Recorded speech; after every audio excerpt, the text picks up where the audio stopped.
So as you asked somebody, y'all do the daily reflection with the speaker. All right, we'll skip back. See how special he's saying. I want to hear his story. And then is anyone having trouble staying away from a drink? If so, speak on it. Take the power away from it. Everybody's good? All right, good.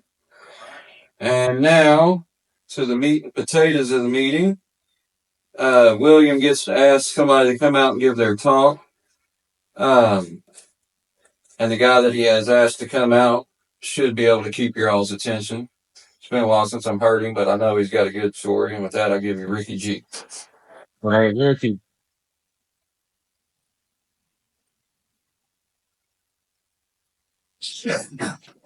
My name's Rickey Ray. I'm an alcoholic. I know it's gonna be sold out in here. Oh man, happy birthday, bro. 2 years. Yeah, I'm really proud of you, and I'm happy for you. And for you to ask me to do this at all the people that you know is a real honor to me, man. And I seriously am honored to get to stand here and deliver a message of what this program has done for me to these people who are important to you. So happy birthday, man, and I hope you got many more coming. Yeah, man. So I am an alcoholic. My sobriety date is April 20th, 2006. And that was probably about my 27th or 29th sobriety date over a 4-year period. I got arrested at 19, first time I've ever been in trouble. And they slapped me on my wrist, gave me probation in drug court, and it took me 4 years to get revoked and sent to prison. So I was in and out getting that paper signed. I did all I had to do. I did everything you could possibly do to avoid doing the deal. To everything. I forged signatures on papers. I learned who would chair the meetings. I put more energy into who was signing papers and how to fake that than I did just going to meetings. That was because I was just in the wrong place at the wrong time. And if only I could get the court system off my back, then I'd be good to go. Because that's my real problem is y'all, right? I grew up in a place, I'm from Bowling Green, Kentucky, and where I'm from, all of my mentors, all the adults in my life, they drank alcoholically and did as many drugs as much and as often as they could. That's just what I grew up around. That's what they were doing. So my hope here tonight is to I'm here to advocate. I'm here to advocate. I don't know where you're at in your process. But I know I've been all the way on this. If there's a spectrum of willingness and resistance, I've sat at every space on that spectrum. And what I know today is that I don't know. I don't know what that is just level when I said what I know today. What I know today is that this program works. I did not want any part of it when I got here because the way I saw it, I didn't have a problem. Everything I was doing was very normal. Everything was very normal. What I did is what they were doing. Like we were just all the same. When I got in drug court, the guy asked me, the counselor there asked me, it was after like probably 2 weeks in there, we would do weekly group therapy, and he said, "Rickey, who hurt you?" And I got so mad because my question back to him was, "What do you mean? What are you talking about? You don't even know me. Like nobody's hurt me. Like what are you talking? You just making stuff up because I'm here that somebody hurt me. Like you don't know me, right? That's my attitude. At 20, I had no idea that that, I stayed so busy chasing more and doing more that I had no idea that my little heart was still crushed over my dad not wanting anything to do with me when I was little. I didn't know that. I didn't know that was there. He did. He was in recovery. He was a counselor, but he was in recovery. And once, it says the alcoholic who's properly armed with the facts about himself can genuinely win the entire confidence of another within, a very short time. It's paraphrased, but what while I was resisting still then, he got my attention. I couldn't speak to anything that I now understand about my dad and my heart. Then I didn't know that. I was just sitting there for an hour until I could get out and go back to what I needed to do. He said, "You can resist, but that's not why you came." I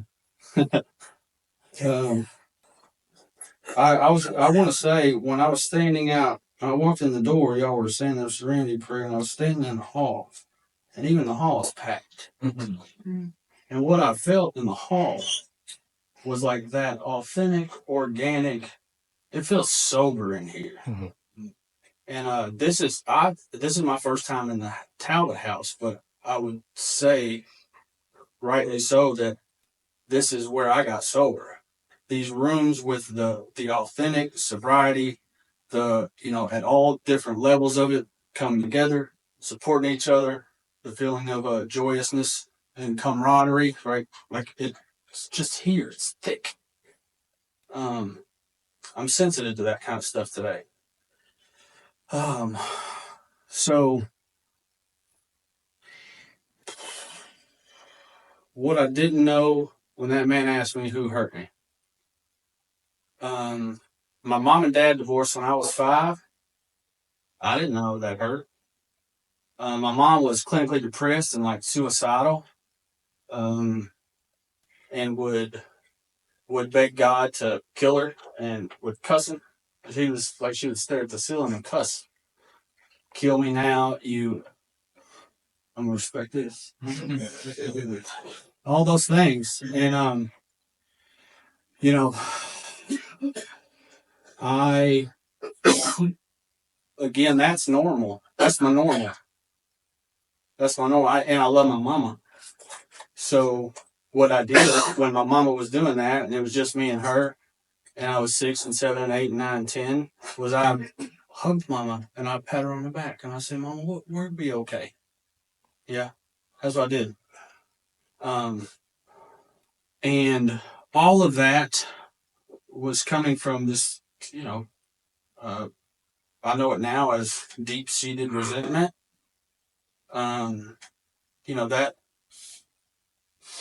That's all hers.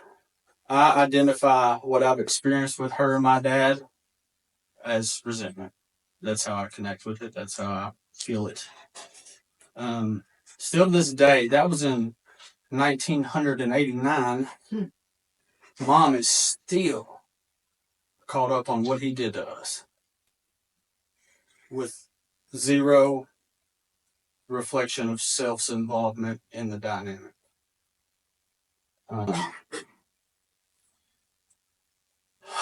So that's fun to navigate now. If it wasn't for this process and me understanding my own resentments and my own heart and my own desire to make everything your fault instead of looking at myself and what I need to do about it, I get to engage my mother from that space of non-judgment, of love, of detachment.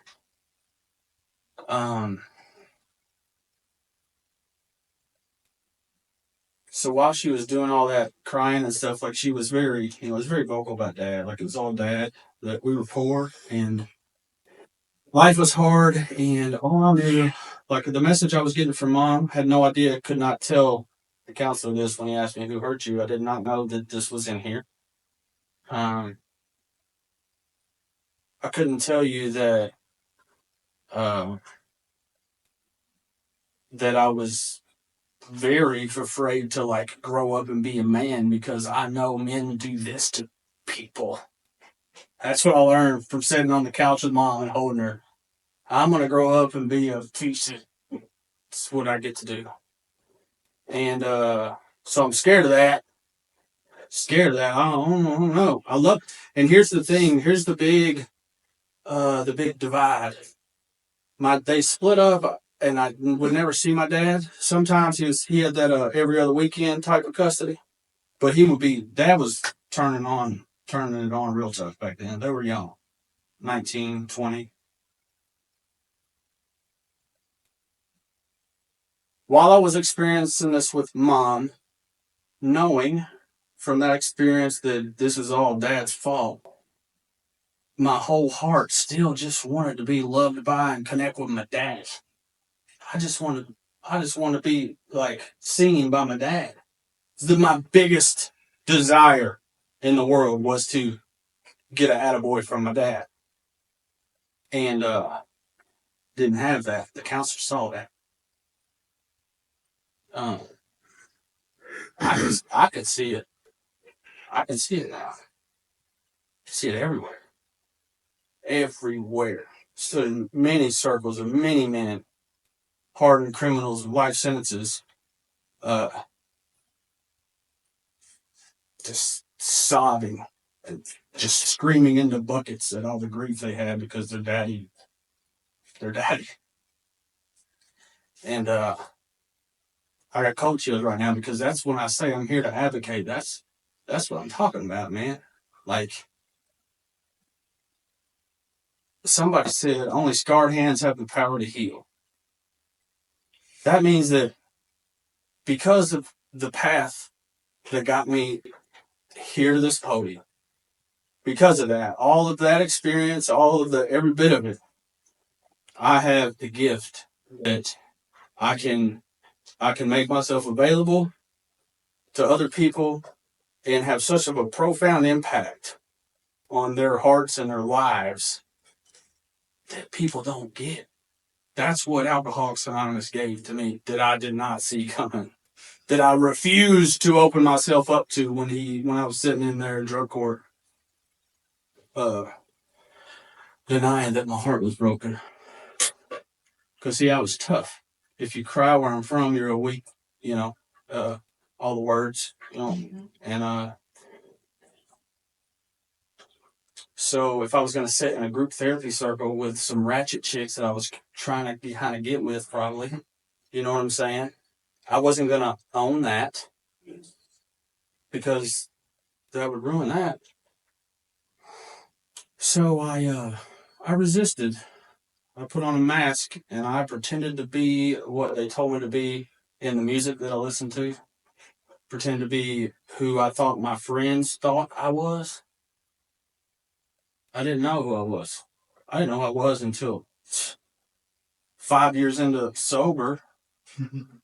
3 years of it at a residential treatment center before I started to get any kind of glimpse of the stuff I've shared with you already. Blind, did not know. And it was the reason that like I was afforded the opportunity to see that is because men and women who came before me would do this. And they would stand there and they would speak the truth from their experience. And I'd be like, oh. And I would trust that. Because out of all the ratchet stuff I did, out of all the gangsters I run around with, man, there's something real powerful about somebody standing up here and just laying it on the line and telling you the truth. Man, so many profound experiences have happened to me. Through Alcoholics Anonymous, sitting in the chairs, staring like y'all staring at me right now.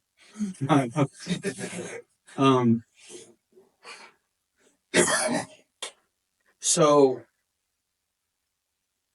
everybody I know that is above me on mom's side, dad's side, like the entire bloodline, it's riddled with, alcoholism, drug abuse, neglect, all the things, man, it's impossible to see when you're in the midst of it because you're in the midst of it. You can't see until you're outside of it. You're like, oh my God. That's what that is.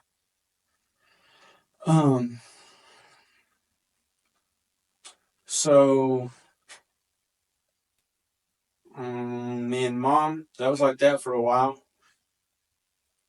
I'm sharing the big pieces with you of my heart because the pieces that I put together of this, that this taught me how to do, is that, there's these patterns of how I operate that are always all about protecting my heart. And I got to stay safe. And I know from my experience of trusting untrustworthy people, that's the piece that I didn't know. What I thought was that if I trust people, they're going to hurt me. They're going to, if the stuff's going down, they will grab my hoodie and pull me down to get out of there. And I thought that was people. I didn't realize that was the people I was around. You see, like people, and I just labeled them. See what I did? I safely claimed superiority and called people untrustworthy when the truth is they're doing the same thing I operate on. They're scared to death, they're terrified, and they know that I'm going to do that to them, so they're going to do it to me first. That's all it is. We're just like, that's our situation, man. And mom had a lot of boyfriends that didn't last long, always ended the same way. The couch was like, I know that's not the only thing that happened when I was a kid, but if I sit and I wonder and I think about memories of when I was a kid, it's like, there I am all the time with my mom on that couch. She would have random boyfriends. That would happen again. It wouldn't work out. And then she married a guy when I was in third grade who had 4 kids. I was in third grade. The next youngest one was in probably 7th. And then they were all like middle school, high school. And he was a body man. We lived in the trailer park up until that point. He was a body man. And he was textbook, big book alcoholic. And he was a body man he worked for an independent guy in a garage, and we lived in the finished apartment over the garage. We moved in 6, 7, 8. Up to that point, it was just me and mama and our little codependent mess that we just loved each other in. And then when that happened, I completely disappeared. When we moved in with all them, I had 4. There were 4, 3 girls, 1 boy. The drunk surrogate stepdad, and mom never came out of her room now. And because we didn't have space, there was a window at the middle of the garage, and it was a hallway. And they put a Bart Simpson curtain up. In the hallway, the window had a ledge on it, and like a giant pillow cushion. I'm 4th grade, and that was my bedroom. I didn't remember that when he asked me who hurt you, but when I sit with it, I remember crying in that window because I've lost my mom now, right? So I'm not sharing this with you to tell you why I'm an alcoholic. What I'm sharing with you is as I do my work, as I iterate, as I go back in, right? I continue to take a personal inventory, right? Like I continue, recovery it's not, once I graduate the treatment center, I'm done. Like it's literally, the more I get to choose, I can either incorporate these teachings into my life or I cannot. I've been around long enough since 2006 where I've seen a lot of people who didn't. Yeah. And I don't like that. Like I've prayed at their caskets. Mm. I've prayed at caskets with sponsees who I then had to pray at the sponsee's casket.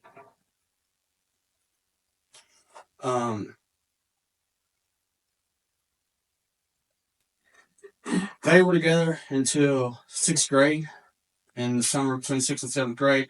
You're doing the token at the end? 10 minutes or more? Okay. The summer between 6th and 7th grade. My kid is a freshman, and all they say right now is 6, 7. So that's what I thought of when I said 6th and 7th grade. I don't know what it's about, but it's cool. 6, 7. So I That's when I first they divorced. She got a new one who had a shiny Monte Carlo Harley Davidson motorcycle. Yeah, he did.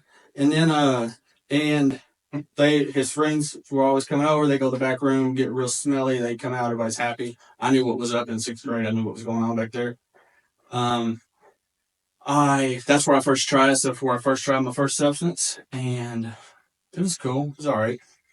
I remember socially, like my peer group, 7th grade. I never felt like I fit in. I always felt less than. I always felt that I'm just innately, deeply ingrained in me. I am worth less than you. Therefore, I have to win. If I'm not, so my personal worth as a human being is directly tied to my performance. If I do a good job, I'm amazing. If I apply myself and fail, oh, I'm just a failure, right? Like that's literally how I operated. When I tried that, it was okay. It wasn't. I did not have a profound life-altering experience when I first smoked. The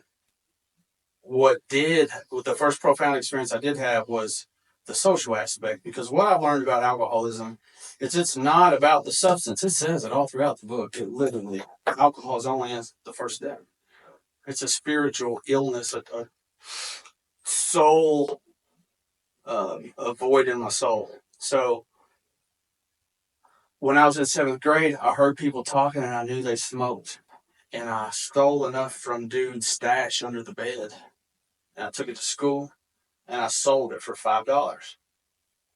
And up until that moment, I'd always been on free lunch because we was broke. And I kind of hated kids that went to the snack machines because they reinforced like how I felt about myself. Like looking at them, I hate them. Like, uh, so I did that and I sold it for $5. And like, this was the first, I found my first love. It was the first time. Let me tell you, I sold some for $5 and I went straight to the snack machine with those kids I sold that to. And I made it rain. Hell yeah. Yes, I did. I spent the whole $5 they just gave me on all our stuff. And what I learned that day was that I had the power to change the way I felt.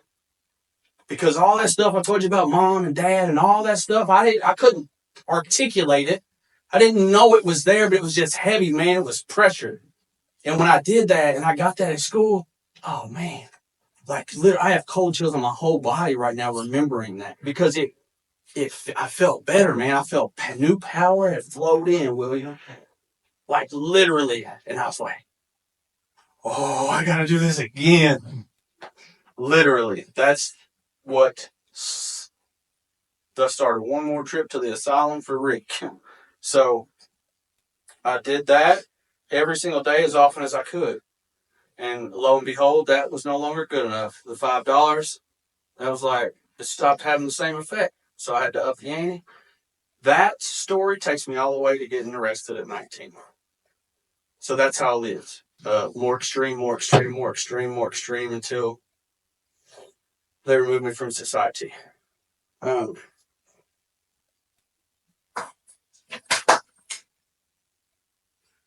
There were sporadic moments throughout there where I went to church with my Uncle Danny. That's my mom's brother.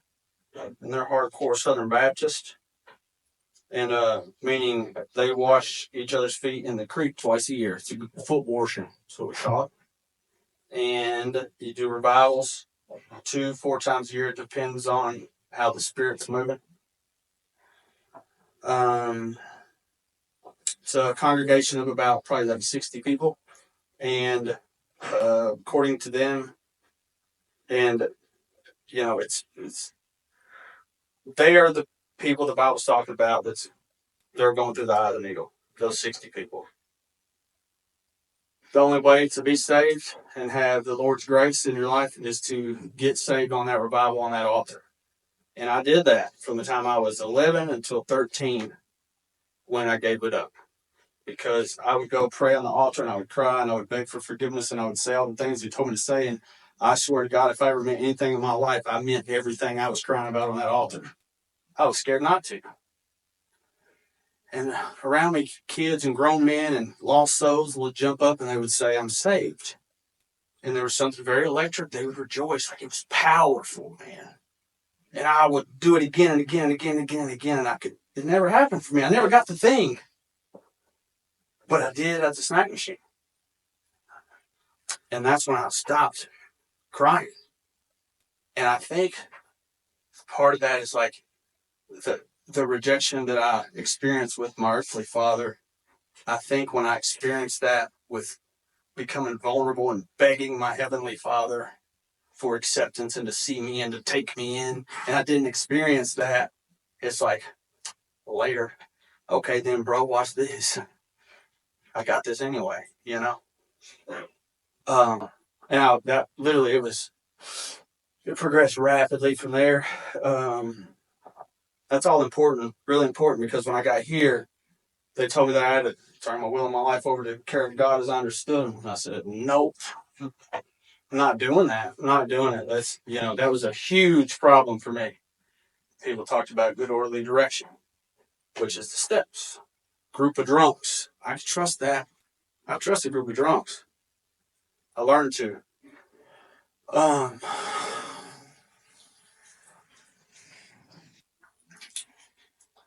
Finally, I failed a bunch of drug screens. Finally, after 3 years, drug court was a 12-month program. After 3 years, I got terminated. They started me over a bunch of times, and I went on to prison.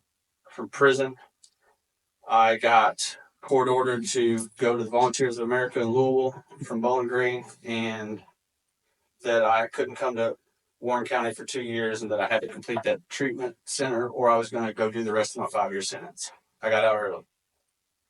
And when I got there, the counselor's name was Lee, and he was 13 years sober at the time, a self-proclaimed needle junkie who could quote the big book from cover to cover. He was a gangster at the big book. And he had me at hello. He said, what I realized, like, is he lied to me. He said that this process has a way of putting you right back where you would have been had you never came off track. That's what he told me. And I'm in his office. I'm on intake. This is a very profound moment for me when he said, this process has a way of putting you right back where you would have been had you never even came off track. That's what he told me. And he literally got my attention because I'm like, I'm in Louisville now. Everything's different. I've been locked up a while. I got a clear head. And I'm willing to believe that might happen. Might be true. And the thing is, though, man, like, the lie part is, had I never came off track, I would have never catapulted like I have as a result of being an alcoholic and someone that's like reaped the life benefits of what practicing these principles in my life has given to me. It, like, grossly underestimated. My life today, man, is, there's challenges. Sometimes I'm not paying attention, and I wake up one day and I'm like, what's going on? And I look closer and I realize that, oh man, so I took some chances with my businesses and I lost big. And oh shit, there it is again. I'm worth less because I failed. Wasn't looking, wasn't paying attention. That's, in my experience, that is what'll take a person back out. Getting blind. And the only way I don't get blind, it says, on 77, so the top right, says, our real purpose is to fit ourselves to be of maximum service to God and the people about us. That's what it says in the big book of Alcoholics Anonymous. And that, it's a textbook. You can take that little passage and then you go, oh, well, how do I fit myself to be of maximum service to God and the people about me? Oh, on 86, upon awakening, before we begin, we ask God for We consider our plans for the day. Before we begin, we ask for divorces from self-pity, dishonest, and self-seeking motives. 86 to 88, it literally tells you, here's how you maintain your spiritual condition. It says, if you're going throughout your day, you pause when you're agitated or doubtful. Oh, okay, hold on. What is this? What's going on here? Oh, I'm being triggered because I feel worthless. That's not his problem. Let me... Okay. This is literally like that's how that shows up. That's actual practice. And then it says, as you go throughout your day, you may face indecision. Here, we ask God for an intuitive thought or decision. We relax and take it easy. We don't struggle. We realize after we try this for a while, the right answers come. What used to be a hunch or occasional inspiration gradually becomes a working part of the mind. I have that memorized because I was not the best student in treatment. And I got to write it. I got to write about it. And I got to memorize it. So today, man, God, it's been I guess this is the part I came to talk about. It's been a tough. Let me be very mindful of my words before I claim some shit that ain't mine. I experienced a great challenge with that soul sickness in the last couple of years. I'm an entrepreneur, man. I take risks, and up until this point, I always win. I've always won, and I got blindsided by a very solid lesson that I'm learning still.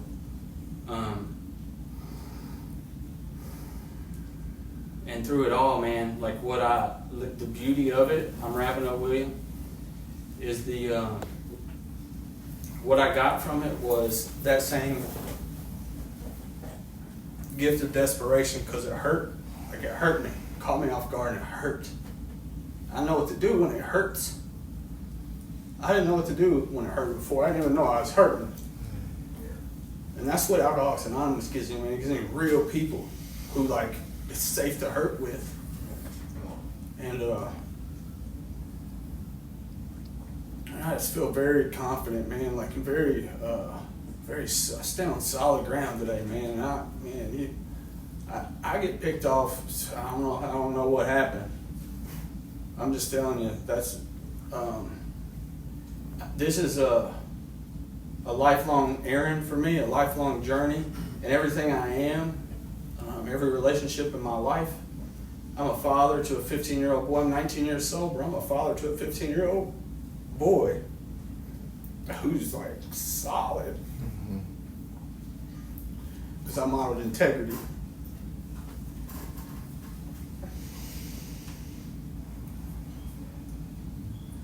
He watched me treat people fair. And he watched me believe in impossible shit.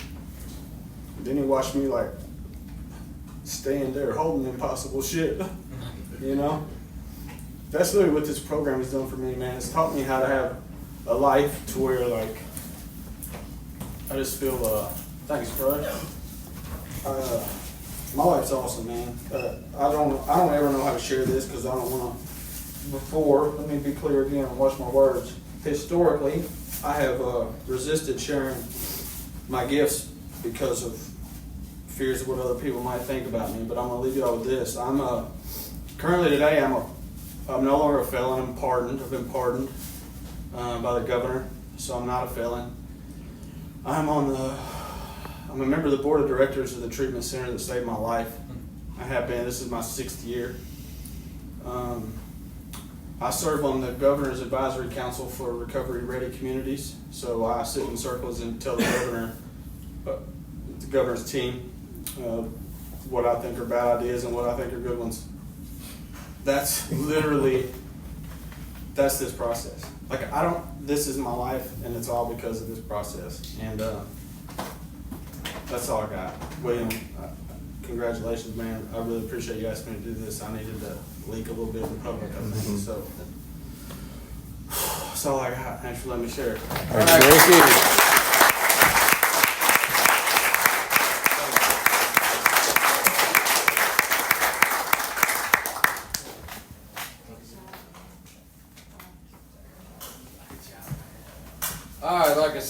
if he couldn't keep your attention, I don't know who could. Thanks, Ricky. Appreciate that, man. Yeah, just want to reiterate one more time. If you're new, you know, somebody told me early on, if your life isn't better than the day before you got here, then go back out there. For many days in a row now, I haven't been able to answer that question, though.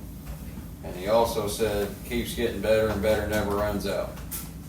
And William's beginning to witness that. Better never runs out, man. So come on up here with your sponsor and get your token. Real good. Yeah.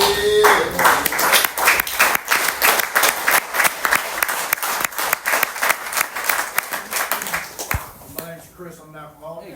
Chris. William, alcoholic. William. What the deal? Thank you, Ricky. Yes, sir. Thank you, man. Thank you. It was a fantastic talk.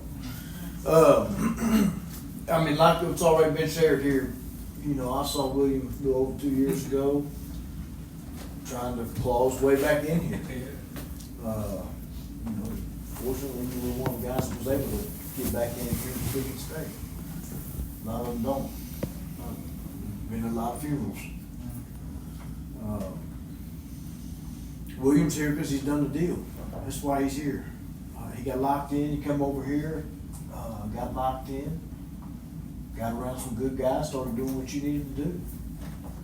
And you know, I appreciate the front row seat to watching this. This has been a real joy for me to watch things unfold. Your relationship with your son, the amends process. We're gonna get ready. Work on that some more. You clean things.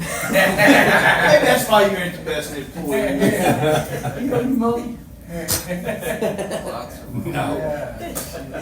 We're square.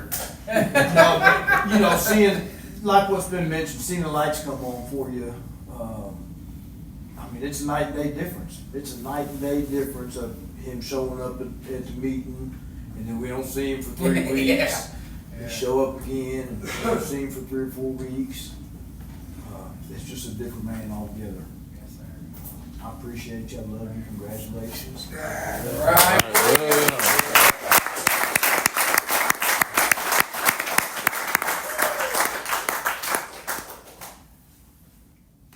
William, alcoholic. William. I'm kind of lost for words.